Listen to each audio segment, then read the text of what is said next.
Bangla press club মালয়েশিয়ার উদ্যোগে মহান শহীদ দিবস ও আন্তর্জাতিক মাতৃভাষা দিবস উপলক্ষে আলোচনা সভা অনুষ্ঠিত হয়েছে। আলোচনা সভায় বক্তারা হাইকমিশনের উদ্যোগে মালয়েশিয়ায় বাংলা মাধ্যমের স্কুল চালুর দাবি জানান।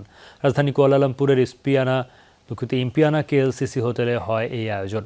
এ সময় বাংলা প্রেস ক্লাব মালয়েশিয়ার প্রকাশনায় প্রবাস ম্যাগাজিনের মাতৃভাষা সংখ্যার মোড়ক উন্মোচন করা হয়। প্রধান অতিথি ছিলেন বাংলাদেশ হাইকমিশনের শ্রম সচিব ASM জাহিদুর রহমান। বক্তব্য রাখেন সানওয়ে বিশ্ববিদ্যালয়ের অধ্যাপক doctor Saidur Rahman, international Islamic university মালয়েশিয়ার অধ্যাপক ডক্টর আহসানুল হক, ইউনিভার্সিটি তেনেগা ন্যাশনাল মালয়েশিয়ার অধ্যাপক MA হান্নান সহ অনেকে। সমাপনী বক্তব্য রাখেন বাংলা প্রেস ক্লাব মালয়েশিয়ার সভাপতি আহমদুল কবির। পরে দেশের ভাবমূর্তি উজ্জ্বলে অবদান রাখায় বেশ কয়েকজন প্রবাসীকে সম্মাননা দেওয়া হয়।